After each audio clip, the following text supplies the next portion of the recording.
ಸ್ಥಾನವನ್ನು ಕಟ್ಟಿದಾಗ ಅದರ ಉದ್ಘಾಟನೆಗೂ ಬಾರದೆ ಹೋದವರು, ಅವನನ್ನು ಅವಹೇಳನ ಮಾಡಿದವರು, ಅವನೊಬ್ಬ ಕಾಲ್ಪನಿಕ ಎಂದು ಬಣ್ಣಿಸಿದವರು, ನಾವು ಮುಸ್ಲಿಂ ಪಾರ್ಟಿ ಎಂದು ಬಹಿರಂಗವಾಗಿ ಹೇಳಿಕೊಂಡವರೆಲ್ಲ ಇವತ್ತು ರಾಮನ ಭಕ್ತರು. ಈ ರಾಮ ಮಂದಿರ ದೇಣಿಗೆ ಕಳ್ಳತನದ ಪರಮಾವಧಿ ಅನ್ನೋದ್ರಲ್ಲಿ ಯಾವ ಅನುಮಾನನೂ ಇಲ್ಲ. ಆ ಕಚಡಗಳಿಗೆ ಹಲ್ಲುದುರಿಸಬೇಕು ಅನ್ನೋದ್ರಲ್ಲೂ ಅನುಮಾನ ಇಲ್ಲ. ಕರೆಕ್ಟಾಗಿ ಹೇಳ್ತಿದ್ದೀರಾ ನೀವು. ಆದರೆ ಅದಕ್ಕೆ ತಲೆ ಹಾಕಿ ರಾಮಭಕ್ತರಂತೆ ಪೋಸು ಕೊಡ್ತಿರುವಂತಹ ಕಳ್ಳರ ಬಗ್ಗೆಯೂ ಜನ ಎಚ್ಚರಿಕೆಯಿಂದಿರಬೇಕು. ಅದು ಕೆಲ ರಾಜಕಾರಣಿಗಳು. ಈ ರಾಜಕಾರಣಿಗಳ ಕೆಲಸ ಏನಾಗಿದೆ ಅಂದ್ರೆ, suddenly Rama has become an attractive word to them. But ಅವ್ರಿಗಿನ್ನೂ ಅರ್ಥವಾಗಿಲ್ಲ, ರಾಮನ ದೇವಸ್ಥಾನದ ವಿಚಾರದಲ್ಲಿ ಬಿಜೆಪಿಯನ್ನ ಕೆಡವಲು ತೆಗೆದುಕೊಳ್ಳುತ್ತಿರುವ ನಿಲುವು ನಾಳೆ ಹೆಂಗೆ ಅವ್ರನ್ನ ತಗಲಿಸ್ತೀವಿ ಅನ್ನೋದ್ರ ಗೊತ್ತಿಲ್ಲ. ಬೇರೆ ವಿಚಾರಕ್ಕೆ ಬಂದಾಗ ಇದೇ SP ಮತ್ತು ಕಾಂಗ್ರೆಸ್ ನಾಳೆ ಜ್ಞಾನವಾಪಿಯಲ್ಲೂ ಇದೇ ನಿಲುವಿಗೆ ಬರಬೇಕು, ಮಥುರಾಲ್ಲೂ ಅದೇ ನಿಲುವಿಗೆ ಬರಬೇಕು, ಶ್ರೀರಂಗಪಟ್ಟಣದಲ್ಲೂ ಅದೇ ನಿಲುವಿಗೆ ಬರಬೇಕು. ಹೌದು, ಎಲ್ಲ ಕಡೆಯೂ ಅದೇ ನಿಲುವಿಗೆ ಬರಬೇಕಾಗತ್ತೆ. ನಾಳೆ ಬರೀ ರಾಮನ ವಿಚಾರದಲ್ಲಿ ಮಾತ್ರ ಬಂದು ಓಟ್ ಹಾಕಿಸ್ಕೊಳ್ಳೋಕೆ ಟ್ರೈ ಮಾಡಿದ್ರಾಗಲ್ಲ. ಹಾಗಾಗಿ ಈ ನಕಲಿ ಮತ್ತು ಕೊಟ್ಟಿ ಹಿಂದೂಗಳನ್ನು ಗಂಭೀರವಾಗಿ ತಗೋಬಾರ್ದು. ನಾವು ಗಂಭೀರವಾಗಿ ತಗೊಳ್ಬೇಕಾಗಿರೋದು ಚಂಪಕ್ರಾಯ್ ಎಂಬ ಕಳ್ಳನ ನೇತೃತ್ವದ ತಂಡದ ಬಗ್ಗೆ. ಅದೇನ್ ಮಾತಂತ ಹೇಳಿದ್ರಿ ಸರ್ ನೀವು? Really hats off sir, hats off. ನಾವು ಅಲ್ಲಿ ಗಂಭೀರವಾಗಿರಬೇಕು, ಅವ್ರಿಗೆ ಹಲ್ಲು ದುರಿಸ್ಬೇಕು ಹಿಡ್ಕೊಂಡು. ಅದಕ್ಕೆ ಬಿಜೆಪಿ ಸಹಾಯ ಮಾಡಿದ್ರೆ ಕಾಲು ಮುರಿಬೇಕು, ಅವ್ರದ್ದು ಬೆನ್ನುಮೂಳೆ ಮುರಿಬಿಡಬೇಕು.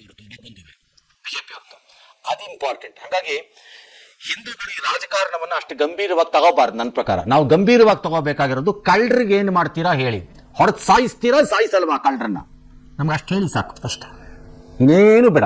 ಮತ್ತೆ ಬಿಜೆಪಿಯವರು ಡ್ರಾಮಾ ಮಾಡಿಕೊಂಡು ಅವ್ರನ್ನ ಸೇಫ್ ಗಾರ್ಡ್ ಮಾಡಿಕೊಂಡು ಹಂಗೆ ತೇಲಿಸ್ಕೊಂಡು ಅಡ್ಜಸ್ಟ್ ಮಾಡ್ಕೊಂಡು ಹೋಗ್ತೀವಿ ಅಂತಂದ್ರೆ ನಿಮ್ಮ ಮೂತಿನ ಜಡ್ಜ್ ಬಿಡ್ತಾರೆ ಜನ. ಹೇಳಿದ್ದೀನಿ ನಾನು ಈಗಲೇ, people are very upset with you, ನಿಮ್ಮ ಬಿಜೆಪಿ ಜೊತೆ. ಹೌದು, ಏನ್ಲ ಶಿಷ್ಯ, ಬೆಳಿಗ್ಗೆ ಬೆಳಿಗ್ಗೆನೆ ತಲೆಗುಳ ಬಿಡ್ತಾ ಇದೆಯಲ್ಲೋ.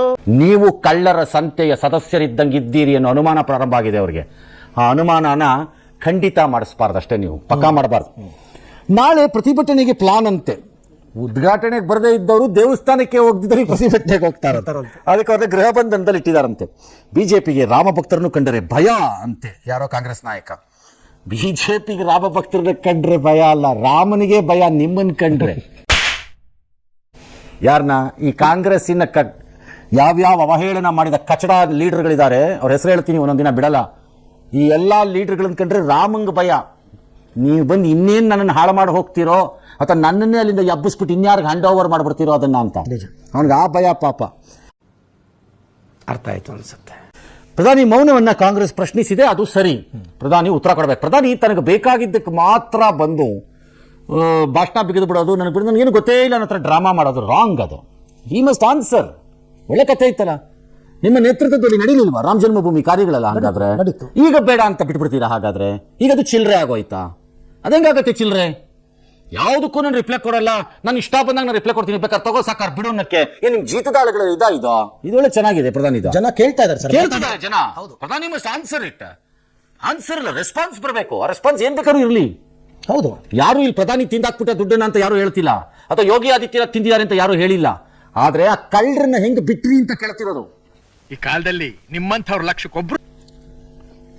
ಶ್ರೀರಾಮಚಂದ್ರನ ಹತ್ತಿರ ಹಣವನ್ನ ಹೊಡೆಯುವ ಹಂತಕ್ಕೆ ಈ ದೇಶದ ಘನತೆ ವೆತ್ತ ಕಚಡ ಪ್ರಜೆಗಳೆಲ್ಲ, ಕೆಲವರು ತಲುಪಿದ್ರು ಅಂದ್ರೆ ಈ ದೇಶ ಎಷ್ಟು ಭ್ರಷ್ಟರ ದೇಶ ಆಗೋಗಿದೆ ಅನ್ನೋದನ್ನ ಲೆಕ್ಕ ಹಾಕೊಳ್ಳಿ.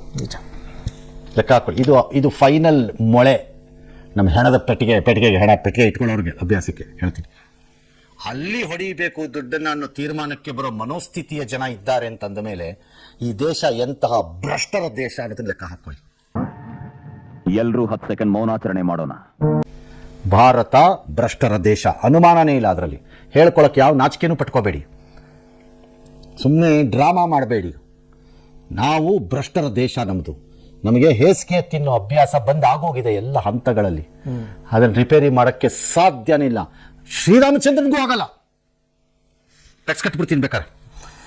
ಇನ್ನು ಜೈರಾಮ್ ರಮೇಶ್ ಹೇಳ್ತಾರೆ, ಪ್ರಧಾನಿ ಮೌನ ಕೋಟ್ಯಂತರ ಭಕ್ತರ ನಂಬಿಕೆಗೆ ಮಾಡಿದ ಅವಮಾನವಲ್ಲವೇ ಅಂತ ಏನೋ ಅವ್ರು ಮಾತಾಡದೇ ಇರೋದು. ಜೈರಾಮ್ ರಮೇಶ್, ನೀವು ರಾಮನೇ ಇಲ್ಲ ಅಂತ ಹೇಳಿದಾಗ ಮಿಸ್ಟರ್ ಜೈರಾಮ್ ರಮೇಶ್ ಹೆಸರಿನಲ್ಲಿ ರಾಮ ಇಟ್ಟುಕೊಂಡಿರುವಂತಹ ಘನತೆ ವೆತ್ತ ವ್ಯಕ್ತಿ ರಾಮನೇ ಇಲ್ಲ ಅಂತ ಅವಹೇಳನ ಮಾಡಿದಾಗ ಅದು ಭಕ್ತರು ಮಾಡಿದ ಅವಮಾನ ಅಲ್ವಾ ಅವತ್ತು?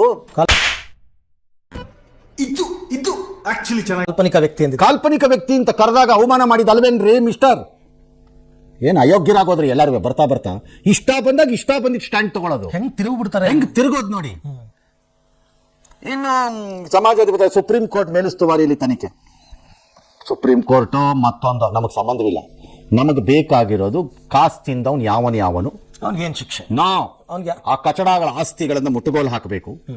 ಆ ದರೋಡೆಕೋರರು ಏನಿದ್ದಾರೆ ಅವರ ಕಾಲನ್ನ ಮುರಿಬೇಕು.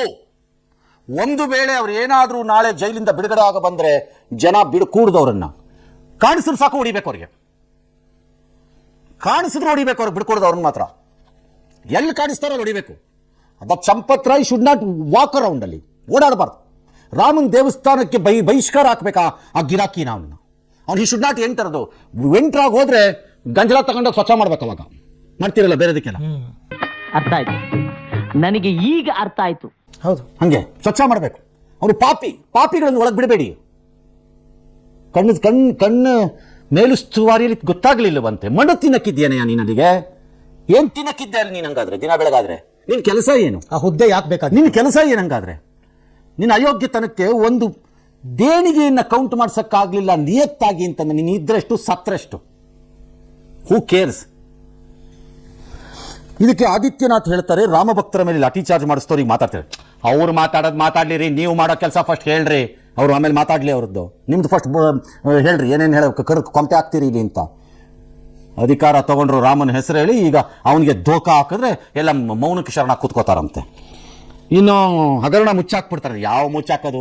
ಈ ಪ್ರಿಯಾಂಕ ಖರ್ಗೆ ಬೇರೆ ಕೆಲಸ ಇಲ್ಲ, ಖಂಡಿತಕ್ಕೆಲ್ಲ ಭಾಷಣ ಬಿಗಿಯೋದು, ಖಂಡಿತಕ್ಕೆಲ್ಲ ರೆಸ್ಪಾಂಡ್ ಮಾಡೋದು. ಇನ್ಯಾವುದೋ ಒಂದು ಬಾಕಿ ಇಲ್ಲ. ಅಲ್ಲೆಲ್ಲೋ ಸೌತ್ ಆಫ್ರಿಕಾ ಏನೋ ಪ್ರಾಬ್ಲಮ್ ಆಗ್ತಿದೆ ಅಂತ ಫಾರಿನ್ ಅಫೇರ್ಸ್ ಒಂದು ಮಾತಾಡೋಕೆ ಸ್ಟಾರ್ಟ್ ಮಾಡ್ಬಿಡ್ರಿ ನೀವು ಸುಮ್ಮನೆ. ಜಾಸ್ತಿ ಆಯ್ತಪ್ಪ ಇದು. ಇನ್ನು ಮುಚ್ಚಿಬಿಡ್ತಾರೆ. ಏನು ಮುಚ್ಚಿಬಿಡೋದು? ಈಗ ನಾಗೇಂದ್ರಂದ ಯಾವುದೋ ವಾಲ್ಮೀಕಿ ಹಗರಣ ಏನ್ರಿ ಮಾಡಿದ್ರಿ ನೀವೆಲ್ಲ? ಏನ್ರಿ ಮಾಡಿದ್ರಿ ನೀವು? ಆಟ ಚೆನ್ನಾಗಿರ್ಲಿಲ್ಲ ಅಂದ್ರೆ ಇನ್ನು ಮುಸ್ಲಿಂ ಇದ್ದಿದ್ರೆ ಏನಾಗ್ತಿತ್ತು ಅಂತ ಓವೈಸಿ. ಮುಸ್ಲಿಂ ಯಾಕೆ ಇರಬೇಕಲ್ಲಿ? ಫಸ್ಟ್ ಆಫ್ ಆಲ್ ಯಾಕೆ ಇರಬೇಕು? ಆಮೇಲೆ ಮುಸ್ಲಿಂ ಲೀಡರ್ಗಳು ಬಾಯಿ ಮುಚ್ಕೊಂಡಿರೋದು ಸ್ವಲ್ಪ ಒಳ್ಳೇದು ಅನ್ಸುತ್ತೆ. ನಿಮ್ಗೂ ಇದಕ್ಕೂ ಸಂಬಂಧ ಇಲ್ಲ. ತುಂಬಾ ಸೂಕ್ಷ್ಮ ವಿಚಾರ ಇದು ಸೂಕ್ಷ್ಮ. ಬಾಯಿ ಮುಚ್ಕೊಂಡಿರಿ. 9 ಬಾರಿ ಆತನ ಟ್ರಾನ್ಸ್ಫರ್ ತಡೆದಿದ್ದಾರೆ ಸರ್ ಚಂಪತ್ರ. ಯಾಕೆ ತಡೆದ ಅಂತೇವನು? ನಿನಗೇನಪ್ಪ ಅದರಲ್ಲಿ ಜೋಲ್ ಸೂರ್ಸಕ್ಕಿದ್ದಿದ್ದು? ಎಂತ ಅಯೋಗ್ಯನ್ ತಗೊಂಡೋಗಿ ಟ್ರಸ್ಟಿ ಮಾಡಿ ಎಷ್ಟು ಅನುಮಾನ ಆಯ್ಕೆ ಮಾಡಿದವನು ಇವನನ್ನ, ಈ ಕಚಡಾನ. ಸೆಂಟ್ರಲ್ ಗವರ್ನಮೆಂಟ್ ಅವರು ಸರ್, ಯಾವನಾರು ಆಗಿರ್ಲಿ ಆಯ್ಕೆ ಮಾಡಿದವನು ಯಾವನ್ರಿ ಅವನು? ಕಚಡಾನ ಇವನನ್ನ. ಅಯೋಗ್ಯರು ತಗೊಂಡ್ಬಂದು ನನ್ನ ಕಣ್ತಪ್ಪಿನಿಂದ ಆಗೋಗಿದೆ ಅಂತಾನೆ. ಏನ್ ತಿಂತಾ ಇದ್ದೆ ನೀನು ಕಣ್ತಪ್ಪಿನಿಂದ ಆಗಕ್ಕೆ? ನಾಳೆ ಒಬ್ಬ ಇನ್ಸ್ಪೆಕ್ಟರ್ ಹೇಳ್ತಾನಪ್ಪ, ನನ್ನ ಕಣ್ತಪ್ಪಿನಿಂದ ಸಬ್ ಇನ್ಸ್ಪೆಕ್ಟರ್ ಯಾರನ್ನ ಹೊಡೆದಾಕ್ಬಿಟ್ಟಿದ್ದಾನೆ ಪೊಲೀಸ್ ಸ್ಟೇಷನ್ ಅಲ್ಲಿ ಅಂತ. ನನ್ನ ಗಮನಕ್ಕೆ ಏನ್ ಮಾಡ್ಬೇಕಾಗ? ಏನ್ ಮಾಡ್ಬೇಕು? ಅಯೋಗ್ಯ ಹೇಳು ಅಂತ ಕೇಳ್ಬೇಕು ಯಾರೋ ಒಬ್ರು ಅವನನ್ನ. ಅವನಿಗೇನ್ರಿ ಮರ್ಯಾದೆ ತೋರಿಸ್ತಾ ಇದ್ದೀರಿ?